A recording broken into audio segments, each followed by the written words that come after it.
Tax स्लॅबमध्ये कोणताही बदल नाही, अर्थमंत्र्यांची घोषणा। नवीन कर प्रणालीनुसार 7 लाखांपर्यंतचं उत्पन्न यंदाही करमुक्त।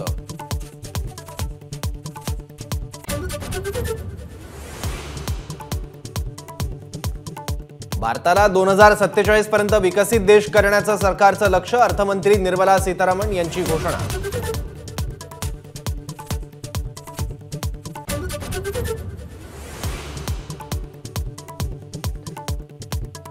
तंत्रकुशल तरुणांना वित्तपुरवठा करण्यासाठी 1 लाख कोटींचा निधी, 50 वर्ष व्याजमुक्त कर्ज देण्याची योजना।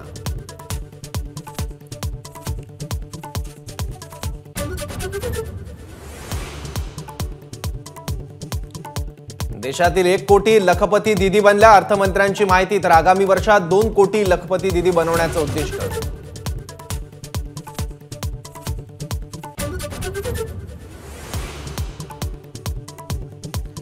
पायाभूत सुविधांसाठी 11,11,111 कोटींची तरतूद, तर राज्यांना 75,000 कोटींचं कर्ज देणार।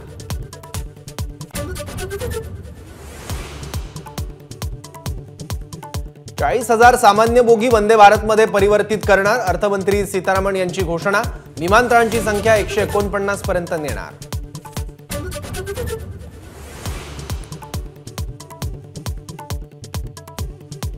संरक्षण क्षेत्रासाठी तरतुदीत 11.1% वाढ, 11,11,111 कोटींचं डिफेन्स बजेट। जीडीपीच्या 3.4% तरतूद।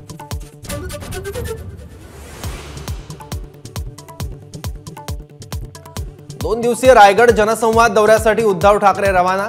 रायगड लोकसभा मतदारसंघात आज आणि उद्या 5 सभा।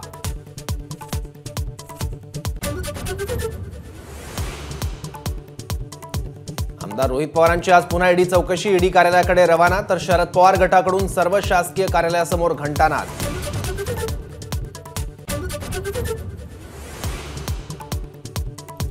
छत्रपती संभाजीनगरमध्ये गॅसचा टँकर लीक। गॅस गळतीमुळे 1 किलोमीटर अंतरावरील घरं रिकामी करण्याचे आदेश।